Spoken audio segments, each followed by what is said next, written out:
Hi, everybody. It's Marybeth McGee here today with a legend, a local legend from Point Pleasant, Joe Leone. I had the pleasure of working for him for about a year in the concierge position. Yeah. I loved it. One of the things that I really admired about the store and how he runs it was his level of customer service and the physical beauty of the store. And Thank you. talk about how you came up with that whole concept and what you modeled. Well, after. when I think about it, and I'm not a legend. I don't think I'm a legend. Yes, but, you definitely are. But the company, the brand might be very well known in the area, but it takes a lot of team members here to put together what we put through. So it's definitely not me. I was just in a position where my life really turned into an American dream. My brother-in-law and I, John, started off very young. I was 21, John was 18. We had a great opportunity. My father-in-law helped us out in the very beginning. But the truth of the matter of it is that I started off making bread, and we kind of really, when I think about it, the customers were the ones that actually made it what it is, or kind of told us what they wanted. By the things that weren't available back then in 1997. John always makes a comment, you want to make some mozzarella, some bread, and some meatballs. And that's every once in a while we have stressful moments, and it'll be just him and I, and I'd be like, yeah, let's go make some bread, meatballs, and mozzarella. But it's been a great run going into our 28th year. It's really a grassroots story without going into the whole thing about it, but the grassroots, what I mean of being very organic was, we started out young kids and we were making bread, and then I wanted to give some fresh mozzarella. Those are still the foundation, the cement of our business is our mozzarella and our bread. And then we started making a good meatball and some sausage and peppers, and when people started coming in and asking about catering and asking to get some soups to go. So it really built itself. I worked at a place called John Anthony's. That was a very small model in the local community. It started out in Brielle in 1993. I met my wife back then in 1994 or 95. Kind of can't remember how long ago that was, the years. And Brielle was just really great. And basically we didn't really have a lot of money. So we just started out that way, and John and I have been really, really blessed and fortunate to live the American dream and take it and run with it and give the customers what they want. I love it. And we're going to talk about and see Joe make some mozzarella. Okay. We're going to talk a little bit about the bakery. Sure. And, absolutely. And some other items in there that are like super specialty. I know you were taking some shots of the eggplant pie. Yes. That was a great mistake that I learned very, very young. A woman by the name of Annette. She was in Giovanni's. I was a kid. I was like 16 years old. And we had these small pie shells, and we were making eggplant rollantini. And we were like, why don't we just make that into a pie? So I can't really take credit for that. Right. But it wasn't something that was a planned item or seen anywhere else, and I adapted it. I kind of twisted it to make it a little bit of ours, and we've been very successful. I love here it. And known by the eggplant. It's a staple, and the pro move is to order get a little sauce on the side. Sure. Little marinara on the side. Little marinara sauce on the so side. So good. And it's like a big eggplant rollantini in a pie shell. Buy a salad. Do the eggplant pie, and there's your dinner. Yeah. It's perfect. Great. So I think the best mozzarella I've ever had, and this is even Italy. Been to Italy and had mozzarella. Yeah, I'm saying it. I'm putting it down. The people that know me know I don't BS. I don't tell lies. Well, this is the best mozz, and I wanted Joe to show how he makes it. So the whole thing is the milk. We have a very good distributor that we work with that really, really take it seriously with me. Finding out what the cows are eating. The product is what it is, and it's mozzarella, which is done with nice whole milk. And what we do is we actually go and test the protein that is in the product itself. In the milk product itself, so the protein that's in the grass itself. and we always got to make sure there's a good pH balance to it. So sometimes we'll change where the cows are, Really? depending on what the grass is. Wow. So a lot of times, places that make fresh mozzarella, they actually get it all ready-made curd. We make our own straight curd up in Brooklyn. We have a distributor that makes it for us with my specs that I enjoy, the most. So one of the things that I'm making right now is a braided mozzarella, where it's great quality to do a nice twisted braid. See, one of the things where I do want to make a change, where in the very beginning, one of our team members or our customers, you know how I said that customers really, they tell us what they want? Yes. One of the things I'm really against doing is making balls, because when I'm making the balls of mozzarella, you could see the milk dripping out. Yeah. And it just takes a little bit longer to actually make the balls and make it shiny, to make sure that the air pockets are out of it, right? But one of the things where if you look how quick I could do the braid, and when we do the braid, you're not losing a lot of milk, right? And then all of that texture is actually braided into each other. Right. So I prefer getting braids. And one of the things, I'm going to be making a big decision soon. I've been trying to do it that we just are going to be making braids, because I want that quality to be. So no more balls. So a lot of times people, they like to do the balls, and they're used to making the balls and buying balls at supermarkets. Yeah. But making a twist is such a better for the product. Right, and sometimes, it was probably about 15 or so years ago, I actually was talked into going with the balls for platters and whatnot. Making smoked mozzarella out of balls are fine, but for fresh mozzarella product, I'm really trying, and we do sell a lot more balls than we do braids, but I do want to educate the guest to give the braids a try. It's smaller pieces and whatnot, And as you can see. The other thing that's a pro tip for having the mozz in your house is you do not refrigerate it. No. You refrigerate it, if not overnight, but when you buy it in that day, you want to keep that out on the counter. Right. Because you don't want it to get hard from the cold milk. And you can change the water. Do you recommend changing the water for the mozz? You can change the water, heat up the water a little bit. If you're going to refrigerate it overnight and you're not going to use it, definitely wrap it in some saran wrap. Okay. And then you can keep it in the water. Right. Overnight, or keep it in the water overnight, wrap it in saran wrap, and just put it in the microwave for about 30 seconds. Okay. Because that kind of brings it back. A lot of people do that on the holidays because we're closed. Right. So, and plus we ship out to Texas and California and Las Vegas, and those are some of the techniques that we do to actually bring back to hydrate it again. How about? Okay, let's give it. I'm going to give it a try just to show. How many mozzarella braids do you sell at Christmas time, do you think? Ooh, hundreds and hundreds and hundreds. Maybe in the 2,000 range of the mozzarella braids and the balls. Like I said, balls are really more popular because people actually like doing that with making the balls itself. Right. Or using the balls to do on platters and whatnot. I usually buy braids because you were taught. You were taught here too, because you were a team member here, and you hear it from me. Exactly.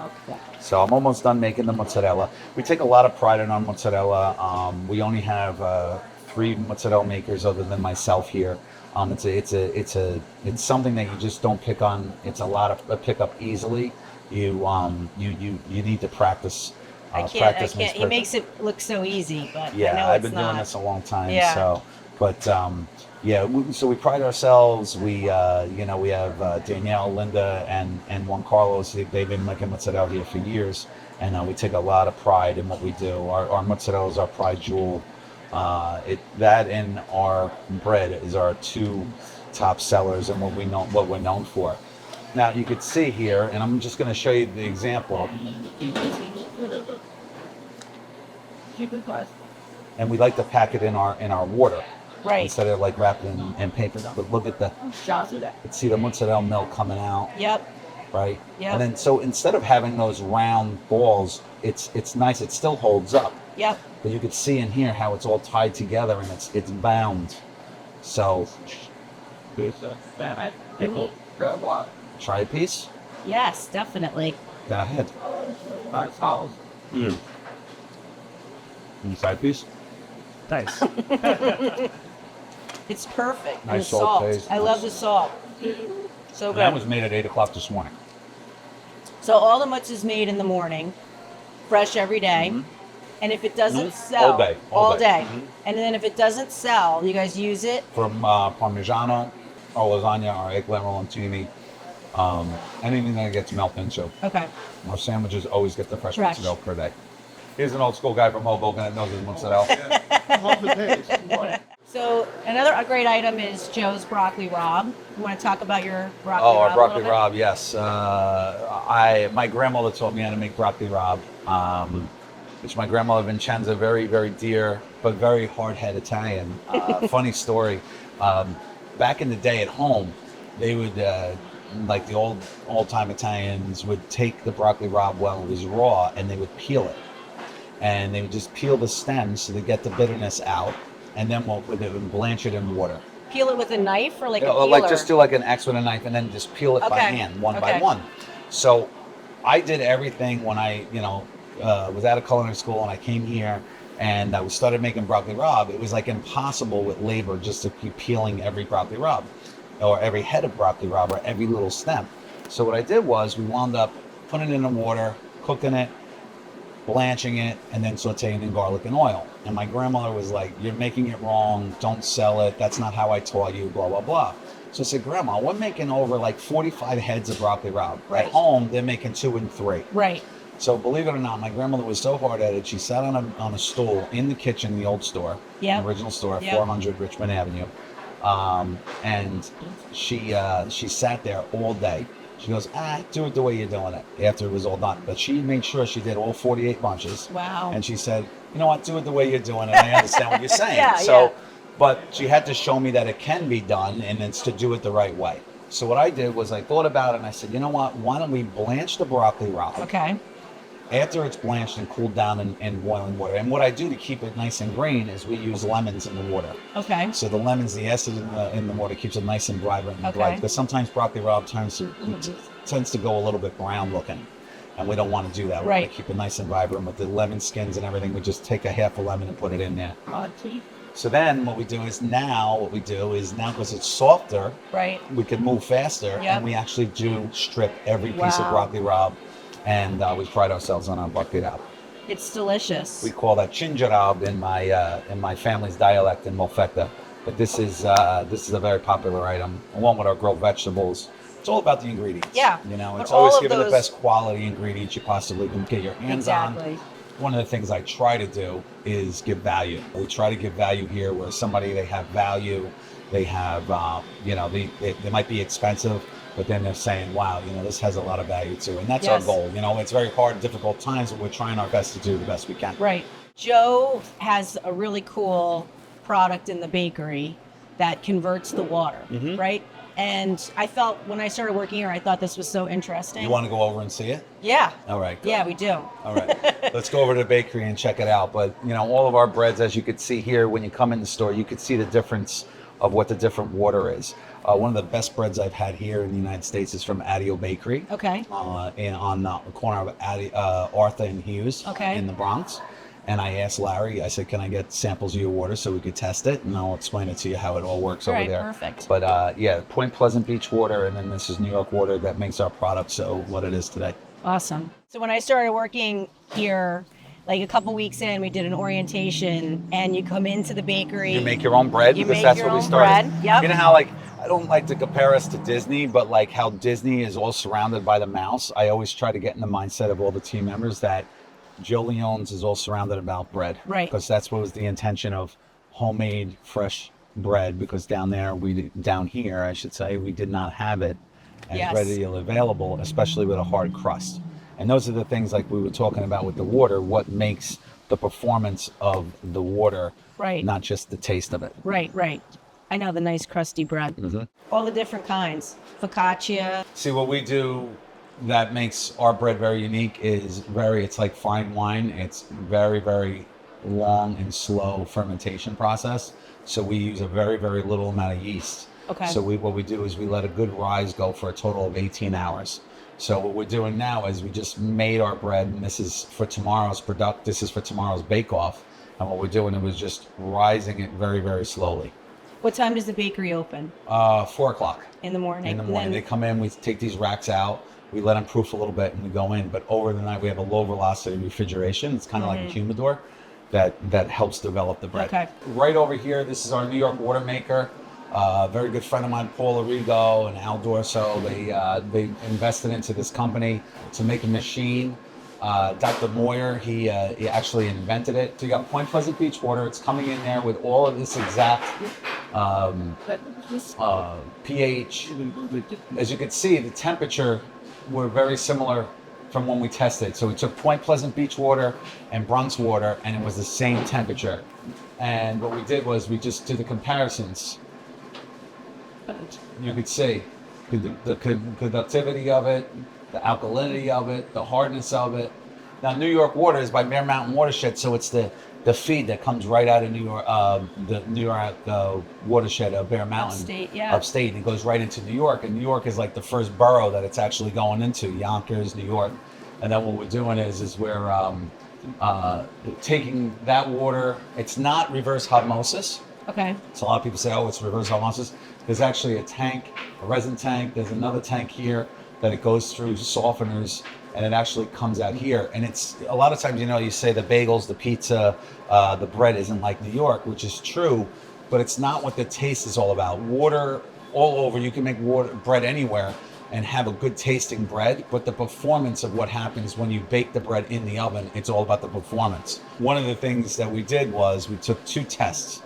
So we went around all around New York, and we got 5-gallon buckets of different places in New York. Okay. Friends of mine that were bakers that got from their different bakeries. We went to Hoboken, we did Manhattan, we did Brooklyn, we did Staten Island, and of course we did the Bronx. And what we did was we did a blind test of the water to see if it compares to this, and the water does actually change to New York. And then also what we did is come back here and bake bread, and we saw the different. And what we did is we even had people from Brooklyn, all kinds of people come here and actually taste and do like a tasting sheet. And actually the Bronx water came ahead. I don't want to get anybody to say that Manasquan or Point Pleasant Beach water is not good. I mean, they have the chemist and everything makes it consumable, but for the performance. Right. So what I was doing was I was using bottled water. I was using Poland Springs water that was in the plastic. Right. And that was doing really well, but it took it from Poland Springs water right up to the next Right. I think the water down here on a whole is really hard, though. It is. Like the shower You can water. see. Yeah. Look at the hardness. Hardness. 120 down to 20. It's 100 points up ahead on hardness. Yeah. It's And a lot. then you could tell with the dough on how the dough feels. Yeah. Because 80% of bread dough is water. Or in New York they say water. Water. This is mixing. We're mixing our dough right here in a spiral mixer. This right here, this here's a 50-pound bag. This could fit at least 300 pounds in at one time, which then would multiply to almost double 600 pounds of dough. So 1 pound bread would be 600 loaves of bread at a time.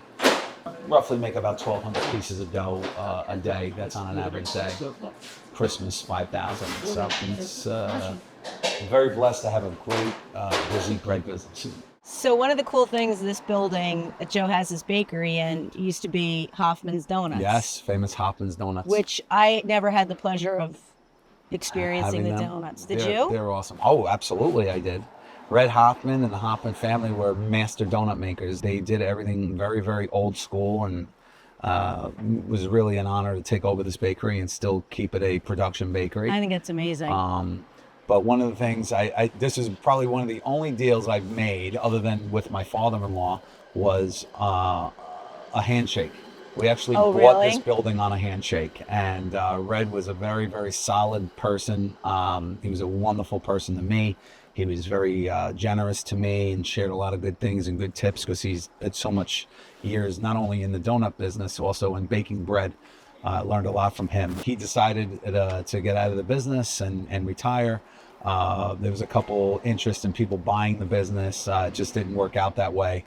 I do have some recipes. I was going to say, but I did give Red my word that if like his grandchildren or something wanted to come into the business. Now his sons are still alive that know how to make the business. I'm always, every time I run into them, I always try to convince them either to sell the recipes and resurrect Hoffman's, or to actually open it up themselves. But it's a very labor intensive business. I can't even imagine. Yeah. Donuts is hard. You're frying them all, and it's just we're just coming out of the seafood festival and frying all those Zeppelis. I can only imagine doing that every night of your life. You know, sit in front of a fryer. So, yeah.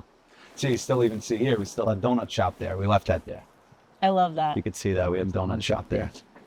This is like old school Point Pleasant Beach, New Jersey. That's right. Right? Buildings and keeping it alive, the legacy. Absolutely. I love it. Yep.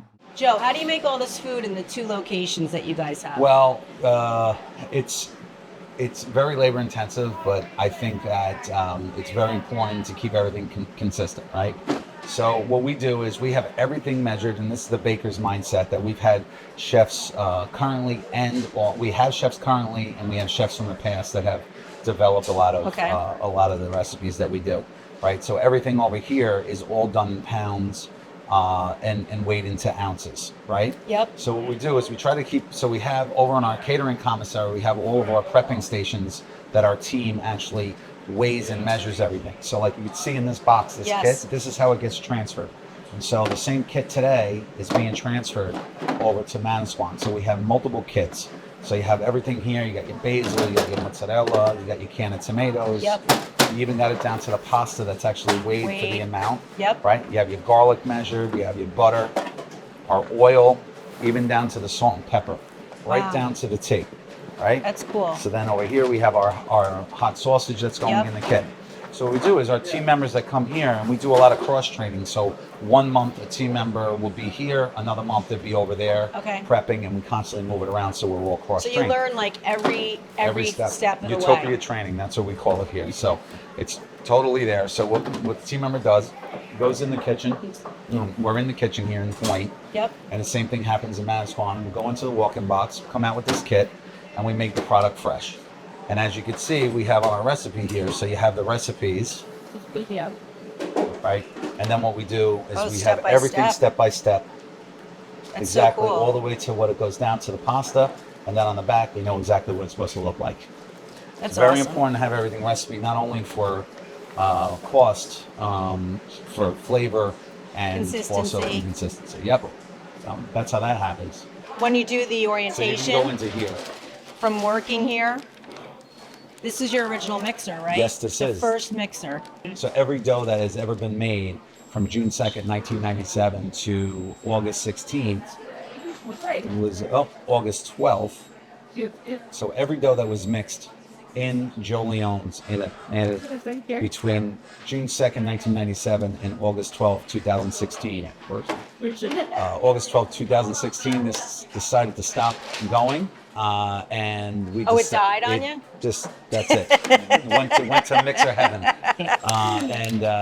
And it stayed here, and I did not want to get rid of it. But it's great for display. Yeah, it's so it cool. holds the long. But what we do in part of our orientation, go ahead, explain what we do. So we come for orientation and we make bread in the bakery. We get to eat our bread that we make. And then we come over to the store, we get a tour of the whole store, and then every single person that works at Joe's signs the mixer. I found my name. I'm in the back. You did find your name. Okay, so we'll have to zoom into that. Yeah. But you know what? One of the things that is a big component, as I said in the beginning of the interview, is our team members. Our team members are the ingredients that make Joe Leone's happen. And obviously, I'm a very ingredient conscious person when it comes to the details, but these are the true ingredients of Joe Leone's, because they're given the hard work every day, the customer service, the expectations that I have to make Joe Leone's what it is today. And so they get to sign their name, and they're here forever. It's really cool. So we have quite a few names on here, and these were all before August 16th, or August 12th, I should say. These are all before August 12th, 2016, of all the team members that have been in our log system that worked. The ones that are still currently here, they signed it at that day. We did it at a family day, and that's how we started the tradition. So go find your name, Marybeth. It's right Where here. is it? Looks a little faded. I might have to make it darker. Right here. Right by my friend Gail. Right here.